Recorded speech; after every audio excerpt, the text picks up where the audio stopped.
या तो आप बाहुबली हैं, आपका बहुत ज़्यादा खौफ है, आपने इतने लोगों का मर्डर कर दिया है कि आपके नाम से लोग डरते हैं, तो पार्टियां आपको टिकट देती है, या किसी के हेलीकॉप्टर उतरने से और कोई भी आ जाए, अगर गलत आदमी का कोई साथ दे तो जनता अपने आने वाले भविष्य के लिए, अपने बच्चों के लिए गुमराह होने वाली नहीं है। एक तरफ एनडीए प्रत्याशी हैं, एक तरफ हिना साहब भी हैं, एक तरफ आरजेडी से भी लोग खड़े हैं, अवध बिहारी जी, तो उसमें अपने आप को प्रकाश मणि तिवारी जी कहाँ देख रहे हैं? जनता कहाँ उनको लेकर जाए? पिछले 3 साल से आपके चैनल के माध्यम से भी घर घर पहुंच चुका हूं।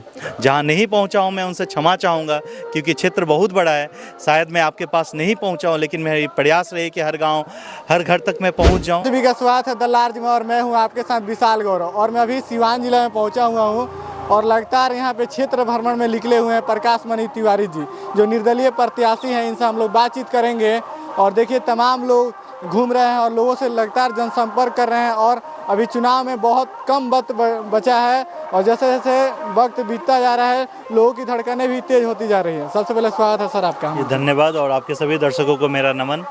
क्या कहेंगे, अब तो बहुत कम वक्त बचा है चुनाव में और लोगों से लगातार आप मिल रहे हैं, कैसा रिस्पांस हो रहा है? देखिए, अभी कहने के लिए कुछ है नहीं, जनता जनार्दन से अभी अपील करने का समय है। देखिए, आपका हर एक वोट सिवान की दिशा और दशा तय करेगी, हमारी करंट जनरेशन और आने वाली पीढ़ी का जो है भविष्य सुनिश्चित करेगी।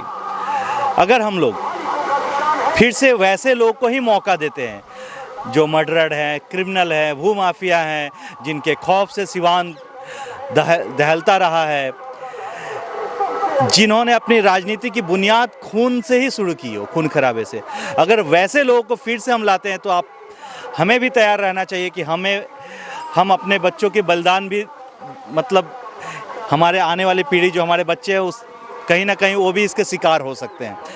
बहुत सारे लोग शिकार हुए हैं। आप अगर 20-30 साल का रिकॉर्ड उठा के देखेंगे सिवान जिले का, तो बहुत सारे लोग ऐसे लोगों के हत्थे चढ़े और मौत के घाट उतारे गए हैं। तो मैं चाहूँगा कि अपने आने वाली पीढ़ी के लिए कम से कम हम लोग सजग हो जाएं और एक स्वच्छ और सकारात्मक राजनीति की शुरुआत करें, जिसमें इलेक्शन लड़ने के लिए बाहुबली होना, क्रिमिनल होना, मर्डरर होना या कुबेर बली होना ये आवश्यक ना हो। आवश्यक ये हो कि आप योग्य हो, आप में नेतृत्व की क्षमता हो, वैसे लोगों को चांस मिलना चाहिए। तो मैं सभी जनता जनार्दन से अपील करूंगा कि आइए हम सब कोई मिलकर एक स्वच्छ और सकारात्मक राजनीति की शुरुआत करें, जिसमें कल के डेट में आपके, हमारे घर के जो बच्चे भी बिना किसी डर भय के आएँ और इसमें भाग लें। अभी जो वर्तमान राजनीतिक परिस्थिति आप उठा के देखेंगे, इसमें 2 ही क्राइटेरिया है आपको राजनीति करने का, या तो आप बाहुबली हैं, आपका बहुत ज़्यादा खौफ है, आपने इतने लोगों का मर्डर कर दिया है कि आपके नाम से लोग डरते हैं, तो पार्टियां आपको टिकट देती है, या आप बाहुबली हैं और आप कुबेर बली हैं, फाइनेंशियली आप इतने स्ट्रांग हैं, भूमाफिया हैं, तब जाके आप इलेक्शन में आ सकते हैं। तो देखिए, आम परिवार के जो जनरल क्लास के जो बच्चे हो ना, हम कभी 10-20 लोगों का मर्डर कर पाएंगे, ना वो हमारे डीएनए में है, ना हमारे पेरेंट्स ने ये सिखाया है, ना हम लोग सिखाते हैं अपने बच्चों को कि हम लोग को ऐसी राजनीति करनी है, ना ही हम लोग के पास वैसी गलत व्यवस्था है, गलत तरीके से हम लोग ने धन कमाया है। 99% लोग जो जिले के लोग हैं आम आदमी है, 1-2% लोग हैं जो कुबेर बली हैं, गलत तरीके से पैसे कमाए हैं और वो अपने को स्थिर रखने के लिए राजनीति में आ जाते हैं। प्रकाश मणि तिवारी जी का कोई पॉलिटिकल बैकग्राउंड नहीं है, बिल्कुल नहीं, कोई ऐसा जनाधार नहीं है पिछला, अभी नया निर्दलीय चुनाव लड़ रहे हैं, और बहुत सारे देख रहा हूँ कि सिवान में लगभग 10+ हेलीकॉप्टर उतर गए हैं, तो उनको कैसे चुनौती दे रहे हैं और कैसा लोगों से मिल रहे हैं? देखिए, मेरे लिए स्टार तो जनता जनार्दन है, जो भी मेरे साथ खड़े हैं, आज से नहीं पिछले साल भर से मैं इनसे मिल रहा हूँ, जो भी मतलब यहाँ पे लोग दिख रहे हैं या जहाँ भी मैं जाता हूँ, तो मेरे लिए स्टार यही हैं। किसी के हेलीकॉप्टर उतरने से और कोई भी आ जाए, अगर गलत आदमी का कोई साथ दे तो जनता अपने आने वाले भविष्य के लिए, अपने बच्चों के लिए गुमराह होने वाली नहीं है। आज के डेट में हर कोई सजग हो गया है। चुप है तो इसका मतलब ये नहीं कि वो समझ नहीं रही है। जी बहुत बहुत धन्यवाद। अच्छा ये बताइए, जब एक तरफ एनडीए प्रत्याशी हैं, एक तरफ हिना साहब भी हैं, एक तरफ आरजेडी से भी लोग खड़े हैं अवध बिहारी जी, तो उसमें अपने आप को प्रकाश मणि तिवारी जी कहाँ देख रहे हैं? जनता कहाँ उनको लेकर जा रही है? देखिए, मैं सबसे अलग थलग हूँ, सबकी राजनीति करने का तरीका अलग है।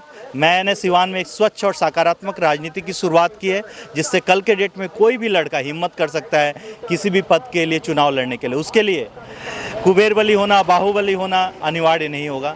उसके लिए अनिवार्य हो कि आपके अंदर नेतृत्व की क्षमता हो, योग्यता के दम पे वो लड़े। और मेरे साथ मेरा ग्राउंड वर्क है। कोई आज आ रहा है टिकट लेके, मैं पिछले 3 साल से आपके चैनल के माध्यम से भी घर घर पहुंच चुका हूं। जहां नहीं पहुंचा हूं मैं उनसे क्षमा चाहूँगा, क्योंकि क्षेत्र बहुत बड़ा है। शायद मैं आपके पास नहीं पहुंचा हूं, लेकिन मेरी प्रयास रही कि हर गांव, हर घर तक मैं पहुंच जाऊं। लेकिन फिर भी अगर नहीं पहुंचा हूं तो मैं सबसे हाथ जोड़ के क्षमा चाहता हूं, और आप लोगों से निवेदन है कि मेरा सहयोग करें। तिवारी जी अगर जीतते हैं, सिवान की जनता अगर विश्वास जताती है, तो 5 ऐसा काम बताइए जो सिवान के लिए सबसे प्रमुख मुद्दे होंगे।